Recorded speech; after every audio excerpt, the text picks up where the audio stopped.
মুখ্যমন্ত্রী মমতা বন্দ্যোপাধ্যায়ের নির্দেশে গোটা রাজ্য জুড়ে চলছে ফুটপাত দখলমুক্ত কর্মসূচি। বাদ পড়েনি কোচবিহার। কোচবিহারে ফুটপাতে হকারদের উচ্ছেদ করা হচ্ছে আইনানুগ পদ্ধতিতে। এরপরেও এদিন এসইউসিআই এর পক্ষ থেকে হকার উচ্ছেদের বিরুদ্ধে কোচবিহারে একটি র্যালি এবং সদর মহকুমা শাসকের দপ্তর ঘেরাও কর্মসূচি পালন করা হয়। কি বললেন নেতৃত্ব আমরা শুনে নেব। আমরা বলছি বন্ধুগণ, ওই যে পুলিশ আসে দাঁড়িয়ে আমাদের অবরোধ তুলে দেওয়ার জন্য, আমি পুলিশ প্রশাসনকে অনুরোধ করব, হস্তক্ষেপ করবেন না আন্দোলনে। কারণ আইন আপনাদের জন্য, আমাদের জন্য আইন। সুপ্রিম কোর্ট অর্ডার দিয়েছে।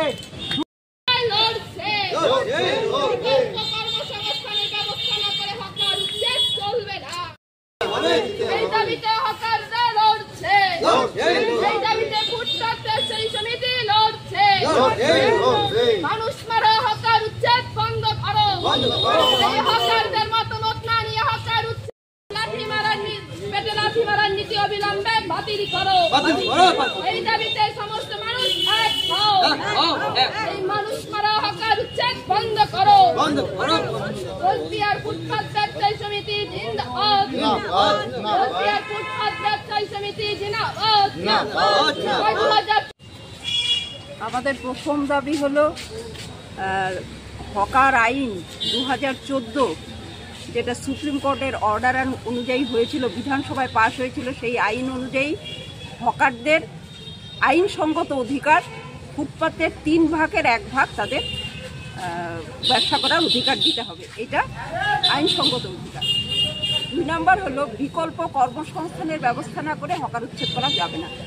তাহলে এই দুটো দাবি একই সঙ্গে শহর সৌন্দর্যায়নের নামে হকার উচ্ছেদ চলবে না, কারণ মানুষের জীবন জীবিকার চেয়ে শহর সৌন্দর্যায়ন বড় হতে পারে না।